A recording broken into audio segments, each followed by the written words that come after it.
آخری حدیث آج کے لیکچر کی 12ویں حدیث امام محمد بن عبداللہ المہدی سے ریلیٹڈ، 12ویں خلیفہ سے ریلیٹڈ 12ویں حدیث. یہ مرفوع بھی ہے لیکن وہ ضعیف طرق ہے. یہ موقوفاً روایت ٹھیک ہے سیدنا ثوبان سے المستدرک للحاکم میں انٹرنیشنل نمبرنگ کے مطابق 8531 نمبر کہ آپ صلی اللہ علیہ وسلم نے فرمایا جب تم خراسان کی طرف سے سیاہ جھنڈے آتے ہوئے دیکھو تو ان کا استقبال کرو کیونکہ فیہا خلیفۃ اللہ المہدی، ان میں اللہ کا خلیفہ مہدی بھی ہوگا. یہ موقوفاً ہے سیدنا ثوبان کا قول، مرفوع ضعیف ہے لیکن ظاہر آپ صلی اللہ علیہ وسلم کے بتانے پر ہی موقوف ہے. یہ خراسان سے جب کالے جھنڈے آئیں گے تو ان کا استقبال کرنا، یعنی اہل عرب کو کہا گیا، ان میں خلیفۃ اللہ مہدی ہوں گے. اس سے یہ بات بھی پتہ چل گئی کہ یہ انقلاب جو ہے وہ عربیوں کے ذریعے نہیں آنا، اجمیوں کی طرف سے آنا ہے. کیونکہ خراسان تو یہ ایران، افغانستان اور رشیا، یہ پوری بیلٹ کو خراسان کہا جاتا ہے. اب تو یہ ملک لادہ بن چکے ہیں ادھر سے باہر ہم نہیں. اب یہ نہیں اب یہاں پر کچھ لوگوں نے لشکر خراسانی بنا لیا، نہ رکھنے والا پائی کچھ نہیں ہوتا. بریلوی، دیوبندی، اہل حدیث تینوں اپنے آپ کو اہل سنت والجماعت کہتے ہیں. نام رکھنے سے کیا ہے؟ آپ شراب کی بوتل کے بعد روح افزا لکھ دیں تو وہ روح افزا بن جائے گی. کالا جھنڈا آپ اٹھا لیں تو آپ مہدی بن جائیں گے. نام بھی رکھ دیں اپنے بیٹے کا محمد عبداللہ، کسی کا بیٹے کا نام محمد رکھ دیں، ٹھیک ہے جی. کسی آمنہ نامی عورت کے ساتھ شادی کرے، بیٹے کا نام جو ہے عبداللہ رکھ دیں. اس طرح امام مہدی نہ بننا ہے، یہ اس طرح کی جعلی طریقے سے نہ تو کوئی خراسانی بننا ہے تو نہ کوئی یہ کالے جھنڈے اٹھانے سے ہونا ہے. یہ اللہ تعالیٰ امت کو خود بخود اس حوالے سے، ورنہ تو قادیانیوں کا پتہ ایم ٹی وی ہے، مسلم ٹی وی قادیانیوں کا ہے، تو نام تو انہوں نے ایم ٹی وی رکھا ہے، تو قادیانی کیا مسلمان ہے؟ تو اس طریقے سے اگر کوئی لشکر خراسانی رکھ کے جو ہے وہ مسلمانوں کا قتل عام شروع کر دیتا ہے اور وہ یہ کہتا ہے جی میں کوئی امام مہدی کے اس کے اوپر چل رہا ہوں، کالا جھنڈا بھی اٹھا لیا ہوا ہے، تو اس سے تو کچھ بھی نہیں بننا. یہ کالی پگڑی پہن کے تو نہیں کچھ بن جانا. یہ تو سارا میک اپ ہے، آپ کر لیں.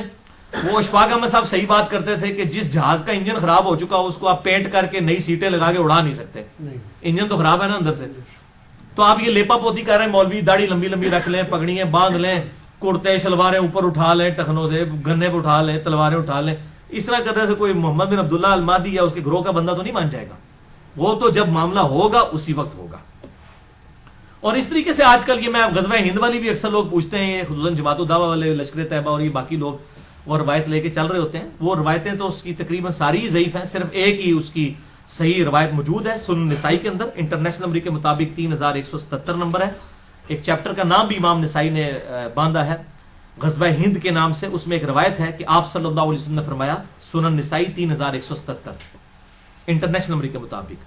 اور ایک انٹرنیشنل نمبرنگ جو چل رہی ہے وہ اس میں 3175 ہے، 2 کا فرق ہے.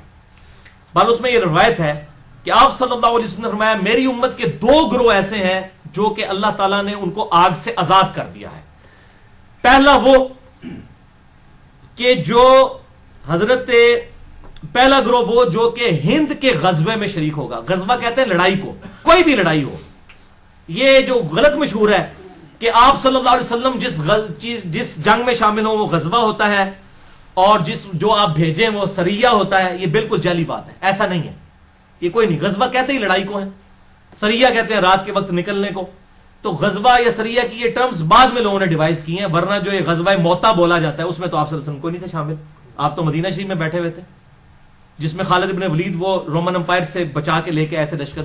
پہلے سیدنا زید ابن حارثہ شہید ہو گیا، آپ صلی اللہ علیہ وسلم مسجد میں بیٹھ کے کہہ رہے ہیں میرے زید کو شہید کر دیا گیا، میرے جعفر کو شہید کر دیا گیا، میرے عبداللہ بن رواحہ کو شہید کر دیا گیا. اب اللہ کی تلواروں میں سے ایک تلوار کے ہاتھ جو ہے مسلمانوں کی وہ جو ہے وہ سپہ سلاری آ گئی ہے. یہ صحیح بخاری میں حدیث ہے، میں نے علم غیب والے لیکچر میں بتائی ہے، مسئلہ نمبر 6A میں. اللہ تعالیٰ نے آپ کو دکھا دیا اتنے 100 کلومیٹر دور کا منظر، تو آپ تو موجود نہیں تھے، اسے غزوہ موتا کہا جاتا ہے، حالانکہ غزوہ تو نہیں تھا. یہ غزوہ اور سریہ کی جو یہ ڈیفینیشن غلط ہے کیونکہ اسے بریلویوں نے حاضر و ناظر کا عقیدہ نکالا ہے. وہ کہتے ہیں یہ دیکھیں غزوہ ہند ہے تو آپ سب خود بھی آئیں گے اس میں. وہ پائیے پہلے ایک عقیدے ہی جعلی بناتے ہو پھر اس میں فٹ ان کرتے ہو باتیں. غزوہ موتا میں بھی اللہ کے نبی تو شامل نہیں تھے، وہ کیوں غزوہ موتا ہے؟ ٹھیک ہے، تو یہ بالکل جعلی باتیں، کسی حدیث میں یہ تفریق نہیں ہے. یہ سنن نسائی 3177 کہ 2 گروہوں کو اللہ نے آگ سے بچا لیا ہے. نمبر 1 جو غزوہ ہند میں شامل ہوں گے، اور نمبر 2 عیسیٰ ابن مریم کے ساتھ جو لوگ شامل ہوں گے. اس میں بھی اشارہ مل رہا ہے کہ قرب قیامت میں ہی کوئی معاملہ ہوگا.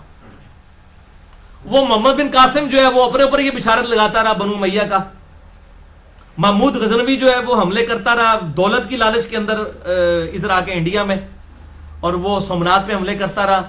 کیا صوفی لوگ تھے، سارے درباروں میں بیٹھنے والے لوگ تھے. ٹھیک ہے، یہ لوگ اسلام کے لیے آئے تھے. آپ کیا سمجھتے ہیں ظہیر الدین بابر اسلام کی خدمت کرنے آیا تھا یہاں پہ؟ یہ مسلمان حکمران تھے، اسلامی حکمران تو نہیں تھے.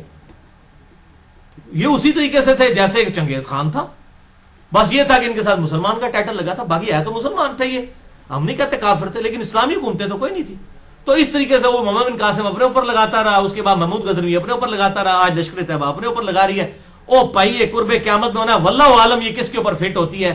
اور باقی آپ کو تو ویسے ہی ہم بشارت دے دیتے ہیں، صحیح مسلم میں 553 نمبر حدیث ہے انٹرنیشنل نمبر کے مطابق، جس نے پورے خوشو گزو کے ساتھ وضو کیا اور 2 رکعت پڑھ لی تحیت الوضو جو ہے پوری توجہ کے ساتھ، اس پہ جنت واجب ہوگی. تسی پائی نہ بیڑی بیڑے شامل ہو تو نہ جناب تسی قسطنطینیہ دے حملے شامل ہو، تسی گھر بیٹھ کے پائی جنت دی بشارت لے لو. صحیح مسلم 553. اس بعد جو مرضی کرتے رہو.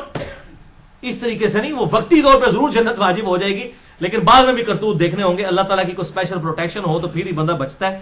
تو یہ اس طریقے سے لوگ جو بشارتیں فٹ کرتے پھرتے ہیں، یہ کوئی کنفرم نہیں ہے. میں نے آپ کو مشکات کا بتا دیا کہ اگر کسی کو شوق ہو تو یہ مشکات کا پورا چیپٹر جو ہے 3-4 چیپٹرز کٹھے ہیں، 142 احادیث ہیں انٹرنیشنل نمبر کے مطابق 5379 سے 5520 تک. یہ آپ قرب قیامت کی نشانیوں کے اوپر پڑھ لیں. اللہ تعالیٰ سے دعا ہے جو حق بات میں نے کہی اللہ تعالیٰ ہمارے دلوں میں راسخ فرمائے. اگر جس بات نے میرے منہ سے کوئی غلط بات نکل گئی تو اللہ تعالیٰ ہمارے دلوں سے محو کر دے. ہمیں کتاب و سنت کی تعلیمات پر عمل کر کے دوسرے بھائیوں تک پہنچانے کی توفیق عطا فرمائے. سبحانک اللہم و بحمدک اشہد ان لا الہ الا انت استغفرک و اتوب الیک وما علینا الا البلاغ المبین.